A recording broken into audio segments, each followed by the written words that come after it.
Good morning, y'all. I did not sleep enough. I was up till like 2:30 and I got up at like 7:45. So that's a problem that's gonna catch up with me sooner or later. I have to see my therapist this morning for the last time before surgery. So kind of a big deal. It's getting really, really surreal. There's only 2 days left before my surgery. It's mind-blowing. Shaking. I'll be okay. My legs are looking dramatically better this morning. Like it's not fully cleared up, but it's like obviously better. So that's really good because I was concerned yesterday that it wasn't quite getting there. No, it's getting somewhere. And I'm hoping that this will be completely cleared up by the time I leave the hospital, but it definitely will not be before I go in. Like 2 days is not enough to clear this all up. Teresa said last night, she's like, oh wow, yeah, the photos do not do this justice. Oh my God. It looks brutal, but progress is being made. So good stuff. All right, so it's time for me to take my laxatives and see my therapist, and then I gotta get moving with my day. It's good stuff. Love seeing my therapist early in the morning. She catches me at my best. It's great. I don't see her again until Monday while I'm in the hospital, assuming that's feasible. I was hoping to see her Saturday, but somewhere in the middle of that stay, but towards the end of it, knowing that I don't see my therapist during the hardest parts of this is kind of rough, but again, I'm trying to trust my coping skills. We haven't gotten much work done on anything other than this, because obviously this has been quite attention grabbing. Yeah, therapy is hard. God, I miss my allergy meds. My voice is just a wreck. Okay. 2 days, y'all. Time to get moving. I just got out of therapy, and it's kind of weird reaching that point where like you just settle, where you're like, well, this is as good as it gets. Here we go. It's kind of weird hearing that from a therapist because therapy is such an ongoing, like, continuous process that having a moment where you're like, well, here we go. It is what it is. And I'm like, yeah, that's the definition of existence. It's strange. But I can't argue. Like, there is no more time. Like, this is the state of my mental health going into this, and nothing I do will make that any better. And at this point, and I'm gonna just have to trust the skills that I've built up as I've gone through therapy, as I've grown, and trust that everything is going to work out. Trust is my strong suit as a trauma survivor. Yeah, it just hits on a lot of points, and honestly, that's kind of validating the reasons I have to do this in the first place. Like, there are so many aspects of my life that this touches. It touches on my relationship with my family of origin or lack thereof. It touches on my trauma. It touches on so many things, And I think that validates me needing it in the first place. Because, like, the fact that it is so integral to my entire existence proves that I really do actually need to solve this problem, Oh, therapy thoughts. Got some processing to do. Practical matters. I need to get some of my chores done today because I won't have much of a chance. Actually, I think the first thing I want to do is go through my packing. I want to go through my bag and packing list and make sure I have everything I need. I need to read through that document they sent me last night in a little more detail to make sure that I've met everything they need me to do, including the weird deodorant thing, like me not having to wear deodorant during my procedure. At least I can put it on when I'm conscious again, but the point is, that's weird. That's so weird that they want me to not wear deodorant for the actual surgery. okay, weird, fine, sure. It's your funeral. So that's what that's gonna be. To be honest, I'm kind of tempted to ignore that because I'm like, oh no, I didn't see that. Like, I don't know what the harm would be. And I'll have all my soap with me. I could definitely take it off. But no, I'm gonna follow the instructions to the letter. Assuming they give me all the instructions, which up to now they haven't, which I wish like a year ago they had given me everything like I asked for, because then I could have done all of this a long time ago. And I get that sometimes policies change and stuff, and especially with COVID or rapidly developing situations like that. But, you know, like, there's no reason to withhold this. Even if you change your mind later, I'd rather accept a change than, like, not have the info I need to prepare for this, and then, like, have it sprung on me 3 days before. I don't know. Maybe that's just me. Maybe that's my trauma talking, but there it is. So anyway, it's time for me to get on with my day. 2 days to go. Good God. All right, I have put on my topical steroids, so I'm good to go. I want to go through my packing list for the hospital and everything I would be bringing with me and why. I want to make sure that I haven't forgotten anything, and if I have, please comment. Okay, so first up is all of my soaps and stuff. There's a lot in here, but I swear it all makes sense. I have an allergy to, I can never pronounce it right, so I'm going to put the text on the screen here now. But it's in a lot of stuff. So this is all my, like, I've got like hand soap in there. I've got moisturizer in there because I'm going to be in the hospital. I need to do my skincare and all that. I've got my shampoo and conditioner. I've got body soap. I've got like lotion, you know, I'm good. This is my topical steroid, which I will probably need to continue taking while in the hospital. Tissues, just in case, because they're small and I could use them. Toothbrush, obvious. My toothpaste is also in here.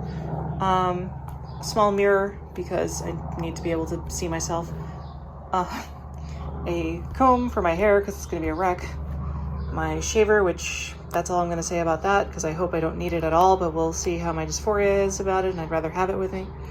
All of my chargers for everything over to the right here.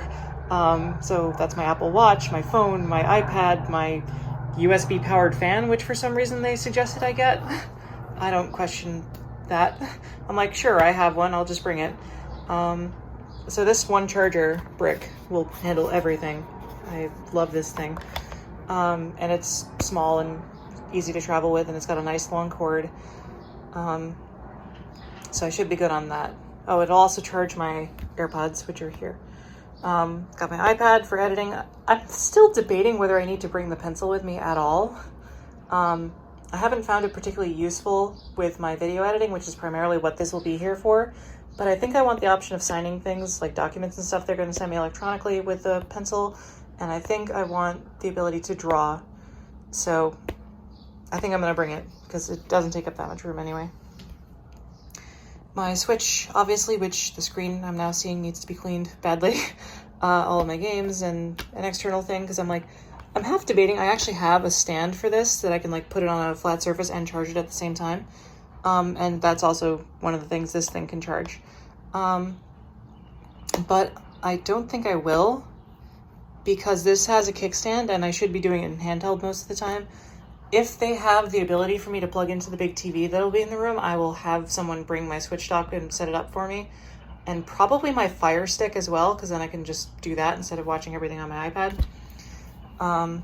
This case folds up, so like you can mount it like that. It's one of those smart ones, you know? So that's pretty neat. I think that'll be useful. Eye mask, because there's probably going to be a bunch of light, and I usually sleep in complete darkness as much as possible. Earplugs, because I usually sleep in complete silence, and I'll be in a hospital with at minimum airflow and like machines beeping all night, and I want the ability to mute all of that so I can get some decent sleep. The risk there is that like someone might come into my room to take readings on me or something in the middle of the night and might scare the crap out of me. But I have to choose which is worse, you know? So I'm going to choose to live in silence and be startled that way rather than not have it be quiet and risk not getting sleep. And they suggested I get slip-on shoes, which actually makes a ton more sense now that I actually thought about it, because I will not be able to bend down. So if I had to like pull up the heel on a pair of shoes, that would be a problem. I don't know if I need socks. I'm going to bring a few pairs, but the point is I have no idea if I'm supposed to be bringing socks with me. Not shown here is my wallet with my photo ID and my insurance card, which I do definitely need to bring the day of. And obviously my glasses and all that sort of silly like stuff I always carry basically. And I'm gonna come in wearing earrings so that my ears don't close up. So that'll be that. And obviously I have the pair of clothes that I'll be wearing when I leave the hospital, which is actually going to be the same pair of clothes that I bring into the hospital when I come in, because I'm like, it's only a few hours. But now that I know I'm not going to be wearing deodorant, I'm kind of questioning that.